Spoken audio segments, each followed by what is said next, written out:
세계 최고의 천재이자 미치광이 사업가 일론 머스크가 한국의 통신 시장을 향해 선전포고를 던졌습니다. SK텔레콤과 KT, 그리고 LGU+로 대변되는 한국의 통신 3사는 이제 종말을 맞이할 것이며 여러분이 지금 쓰고 있는 스마트폰은 곧 거대한 쓰레기가 될 것이라는 섬뜩한 경고입니다. 하지만 동시에 그는 자신의 전 재산을 걸고 한국이 전 세계에서 가장 강력한 자율주행의 성지가 될 것이라고 확언합니다. 도대체 이 양극단의 예언은 무엇을 의미할까요? 여기엔 우리가 미쳐보지 못한 거대한 반전이 숨어 있습니다. 지금 시작합니다. 2025년 스타링크의 한국 상륙은 단순한 서비스 개시가 아닙니다. 이것은 기존의 모든 질서를 파괴하는 핵전쟁입니다. 기업 하나가 망하는 게 아니라 국가의 패권이 통째로 넘어가는 문제입니다. 준비되셨나요? 지금부터 제가 드리는 말씀은 단순한 뉴스가 아니라 여러분의 생존 전략입니다. 머스크가 쏘아 올린 수만 개의 위성이 한국 하늘을 뒤덮는 순간 여러분의 삶은 어떻게 바뀔까요? 단순히 인터넷이 빨라지는 수준이 아닙니다. 여러분이 타는 자동차가 달리는 스마트폰으로 변하고 기존의 통신 요금 체계가 완전히 붕괴되는 대변혁의 시작입니다. 이 변화를 미리 읽는 자는 거대한 부의 기회를 잡겠지만 과거의 방식에 머무는 자는 도태될 수밖에 없습니다. 제가 오늘 이 영상에서 여러분께 약속드리는 것은 딱 세 가지입니다. 첫째는 스타링크가 가져올 통신 시장의 파괴적 혁신이며 둘째는 자율주행차가 왜 여러분의 다음번 수익 모델이 되는지입니다. 그리고 마지막으로 이 거대한 흐름 속에서 여러분의 자산을 지키고 증식시킬 구체적인 투자 지도입니다. 자, 이제 가슴이 답답해지기 시작하시나요? 도대체 무엇이 우리를 이토록 위협하고 있는지 그 실체를 파헤쳐 보겠습니다. 여러분은 지금껏 통신요금을 내면서 당연하다고 생각하셨을 것입니다. 매달 꼬박꼬박 나가는 7만 원, 8만 원의 무제한 요금제가 우리 삶의 기본값이라고 믿어 의심치 않았습니다. 하지만 그 당연함이 무너지는 순간이 오고 있습니다. 일론 머스크의 스페이스X가 쏘아 올린 스타링크 위성은 현재 지구 궤도에 6,000개 이상 떠 있습니다. 그리고 그들은 최종적으로 42,000개의 위성을 띄울 계획입니다. 이것이 무엇을 의미하는지 아십니까? 전 지구상의 단 한 곳의 음영 지역도 남기지 않겠다는 선언입니다. 지금까지 한국의 통신 3사는 좁은 땅덩어리에 기지국을 촘촘히 박아넣으며 세계 최고의 인터넷 속도를 자랑해왔습니다. 하지만 그것은 지상에 묶여있는 구시대의 유물일 뿐입니다. 스타링크의 위성은 지구 적에도 550km 상공을 떠다닙니다. 기존의 통신 위성들이 36,000km라는 아득한 높이에서 신호를 보냈던 것과 비교하면 이건 완전히 다른 차원의 이야기입니다.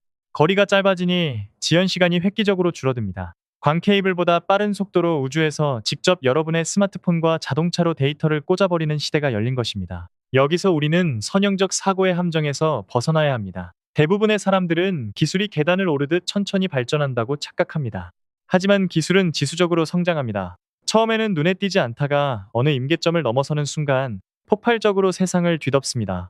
제가 아는 15년차 네트워크 엔지니어 김 부장의 사례를 말씀드리겠습니다. 그는 한국 최고의 통신사에서 기지국 설계를 담당하며 자부심 하나로 버텨온 인물입니다.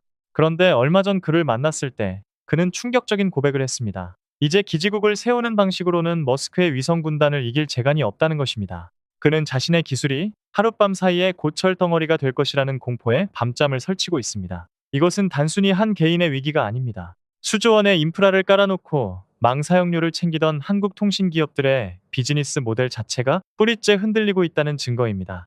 도대체 왜 머스크는 이토록 위성 통신에 집착하는 것일까요? 단순히 오직 사람들에게 인터넷을 보급하기 위해서일까요? 절대 아닙니다. 그의 진짜 목적은 자율주행차에 있습니다. 테슬라의 자율주행 시스템인 FSD는 거대한 인공지능 덩어리입니다. 이 인공지능이 완벽하게 작동하려면 실시간으로 엄청난 양의 데이터를 주고받아야 합니다. 그런데 만약 차가 터널에 들어가거나 산간 지역을 지날 때 통신이 끊긴다면 어떻게 될까요? 그것은 곧 사고이자 죽음입니다. 지상의 기지국은 한계가 명확합니다. 전 국토의 구석구석까지 기지국을 세우는 것은 비용 면에서 불가능에 가깝습니다. 하지만 하늘에서 쏟아지는 위성 신호는 다릅니다. 바다 한가운데서도 히말라야 꼭대기에서도 테슬라의 자동차는 스타링크와 연결되어 끊임없이 학습하고 판단합니다. 이제 자동차는 더 이상 이동수단이 아닙니다. 내 바퀴가 달린 거대한 스마트폰이자 움직이는 데이터 센터입니다. 여러분이 자율주행차 안에서 넷플릭스를 보고 화상회의를 하며 업무를 처리할 때 그 모든 데이터는 통신 3사의 망이 아니라 머스크의 우주망을 타고 흐르게 될 것입니다. 이것이 바로 통신 3사의 종말을 예고하는 결정적 장면입니다.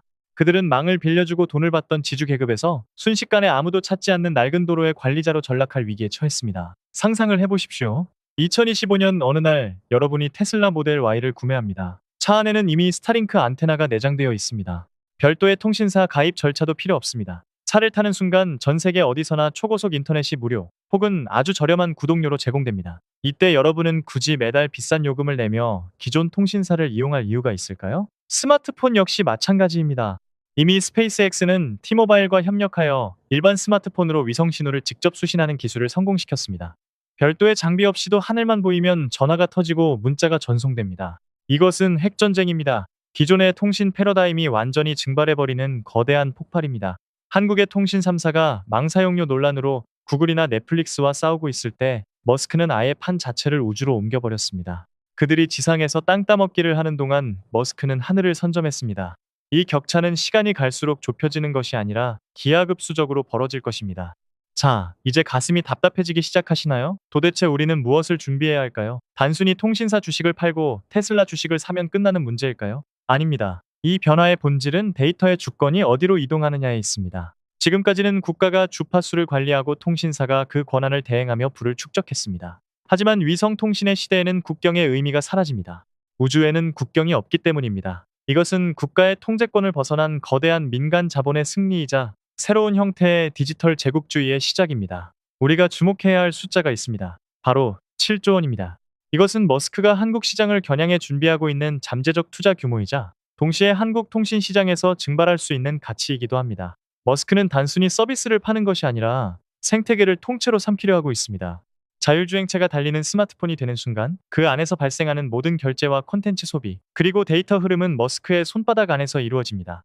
여러분은 이 거대한 흐름 속에서 어떤 위치에 서 계십니까? 기술의 변화를 그저 남의 나라 이야기로 치부하며 기존의 방식대로 노후를 설계하고 계신가요? 아니면 이 파괴적 혁신이 가져올 새로운 기회의 냄새를 맡고 계신가요? 기술은 자비가 없습니다. 준비되지 않은 자에게는 가혹한 재앙이 되겠지만 흐름을 타는 자에게는 평생을 보장할 황금알이 될 것입니다. 이제 우리는 더 깊은 곳을 들여다봐야 합니다. 단순히 통신이 바뀌는 수준을 넘어 2026년 인공지능의 정점이라 불리는 AGI가 탄생하고 한국의 인구 절벽과 로봇 밀도 1이라는 특수한 상황이 이 위성통신과 결합했을 때 어떤 폭발적인 시너지가 발생할지 그 충격적인 반전이 기다리고 있습니다.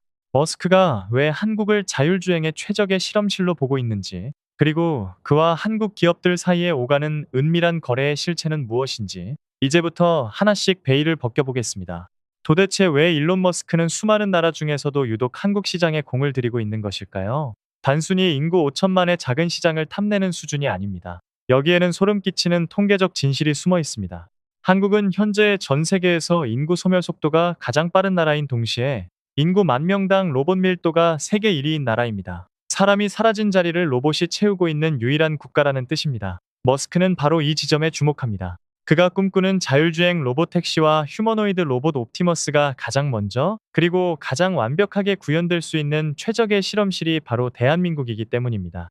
하지만 여기서 우리는 더 충격적인 사실을 마주해야 합니다. 머스크의 스타링크가 한국에 들어오는 진짜 이유는 단순히 인터넷을 팔기 위함이 아닙니다. 그것은 한국의 제조거인들과 손을 잡고 전 세계 자율주행 생태계를 장악하려는 거대한 포석입니다. 이미 삼성전자는 테슬라의 자율주행 칩인 FSD를 위탁 생산하며 머스크의 두뇌 역할을 하고 있습니다. 여기에 한화 시스템은 저궤도 위성 안테나 기술을 확보하며 스타링크의 강력한 파트너로 급부상하고 있습니다. 7조 원이라는 천문학적인 자금이 이 은밀한 동맹 속에서 움직이고 있다는 사실을 여러분은 알고 계셨습니까? 이것은 단순한 기업 간의 협력이 아닙니다. 기존의 통신 3사가 구축해놓은 지상의 성벽을 허물고 우주와 지상을 잇는 새로운 데이터 고속도로를 까는 작업입니다. 현대자동차 역시 이 흐름에서 자유로울 수 없습니다. 정의선 회장이 강조하는 SDV, 즉 소프트웨어 중심의 자동차로 전환하기 위해서는 끊김없는 초고속 통신이 필수적입니다. 현대차가 자체 위성을 쏘아 올릴까요? 아니면 머스크의 스타링크를 등에 업고 전 세계로 뻗어나갈까요? 답은 이미 정해져 있습니다. 효율과 속도의 측면에서 머스크의 우주망을 대체할 수 있는 수단은 현재 지구상에 존재하지 않습니다. 자, 이제 상상을 해보십시오. 2026년 머스크가 예언한 AGI, 즉 범용 인공지능이 탄생하는 순간입니다. 이 인공지능은 인간의 지능을 뛰어넘어 스스로 학습하고 진화합니다. 이 거대한 지능이 작동하기 위해서는 실시간으로 전지구적인 데이터를 흡수해야 합니다. 지상의 기지국은 그 방대한 데이터를 감당할 수 없습니다. 오직 수만 개의 위성이 촘촘히 엮인 스타링크의 신경망만이 AGI의 혈관 역할을 할 수 있습니다. 이때 한국의 통신 3사는 무엇을 하고 있을까요? 그들은 여전히 오지요금제 경쟁을 하고 있거나 망 사용료를 더 받기 위해 법정 싸움을 벌이고 있을 것입니다. 이것이 바로 제가 말씀드리는 종말의 시나리오입니다. 기술의 패러다임이 우주로 이동하고 인공지능이 실물 경제를 지배하는 시대에 지상의 구리선과 기지국에 매달리는 것은 마치 스마트폰 시대에 삐삐를 고집하는 것과 다를 바 없습니다. 여러분은 지금 이 순간에도 통신사 주식을 배당주라는 명목으로 보유하고 계신가요? 아니면 통신비 지출을 당연한 고정비용으로 여기며 체념하고 계신가요? 상식을 쓰레기통에 버리십시오. 이제 부의 지도는 완전히 다시 그려지고 있습니다. 머스크와 한국의 제조거인들이 맺고 있는 이 7조 원 규모의 밀월 관계는 우리에게 엄청난 위기인 동시에 단 한 번도 경험하지 못한 기회를 제공할 것입니다. 도대체 이 거대한 변화 속에서 개인은 어떻게 살아남아야 할까요? 단순히 테슬라 주식을 사는 것만으로 충분할까요? 아닙니다. 우리는 머스크가 설계한 이 거대한 시스템의 소비자가 될 것인지 아니면 그 시스템의 일부를 소유하는 생산자가 될 것인지를 결정해야 합니다. 한국의 로봇 밀도 1위라는 지표는 우리에게 시사하는 바가 큽니다. 노동력이 사라지는 자리에 기술이 들어오고 그 기술의 핵심 인프라를 머스크가 장악한다면 우리의 노후는 그 기술의 지배 아래 놓이게 될 것입니다. 하지만 동시에 여기에는 반전의 열쇠가 숨어 있습니다. 한국은 전 세계에서 가장 정교한 하드웨어 제조 능력을 갖춘 나라입니다. 위성 안테나를 만들고 자율주행 칩을 설계하며 로봇의 관절을 제작하는 기술은 여전히 한국 기업들의 손에 있습니다. 머스크가 한국을 버릴 수 없는 이유도 바로 여기에 있습니다. 그는 한국의 인프라를 파괴하러 오는 파괴자인 동시에 한국의 제조 기술을 우주로 실어 나를 구원자이기도 합니다. 이 양극단의 상황 속에서 우리는 도대체 어떤 선택을 해야 할까요? 2025년 스타링크의 한국 상륙은 그 선택의 시간을 앞당기는 신호탄이 될 것입니다. 이제 더 이상 지연할 시간이 없습니다. 기술의 폭주는 이미 시작되었고 브레이크가 고장난 자전거처럼 우리를 향해 돌진하고 있습니다. 이 자전거에 치여 쓰러질 것인가 아니면 이 자전거를 타고 새로운 세상으로 나아갈 것인가. 자, 여기까지 들으시니 가슴이 더 답답해지시나요? 도대체 머스크와 한국 기업들의 이 은밀한 거래가 우리의 실질적인 통장 잔고에 어떤 영향을 미치게 될지, 그리고 우리가 당장 실행에 옮겨야 할 생존 전략은 무엇인지 그 구체적인 해답을 찾아야만 합니다. 2026년 AGI 시대가 열리기 전 우리가 반드시 확보해야 할 생산 수단은 무엇일까요? 그리고 국가의 패권이 기업으로 넘어가는 이 혼돈의 시기에 우리의 자산을 지켜줄 마지막 보루는 어디에 있을까요? 도대체 머스크는 왜 한국의 통신 3사를 그토록 무시하는 발언을 서슴지 않는 것일까요? 그것은 그가 보는 세상이 우리가 보는 세상과 완전히 다르기 때문입니다. 우리는 스마트폰 화면 속의 세상을 보지만 머스크는 그 화면을 움직이는 거대한 에너지와 데이터의 흐름을 봅니다. 한국의 통신사들이 기지국 하나를 더 세울 때 머스크는 위성 100개를 더 쏘아 올립니다. 이것은 속도의 문제가 아니라 차원의 문제입니다. 지상에 갇힌 자와 우주를 선점한 자의 싸움은 시작도 하기 전에 결과가 정해져 있습니다. 여기서 우리는 한 가지 더 무서운 진실을 마주해야 합니다. 바로 데이터의 독점입니다. 스타링크를 통해 전 세계의 자동차와 로봇이 연결되면 그 안에서 발생하는 모든 정보는 머스크의 서버로 모입니다. 한국의 도로 상황, 한국인의 이동 패턴, 한국 공장의 가동 현황까지 머스크는 실시간으로 파악하게 됩니다.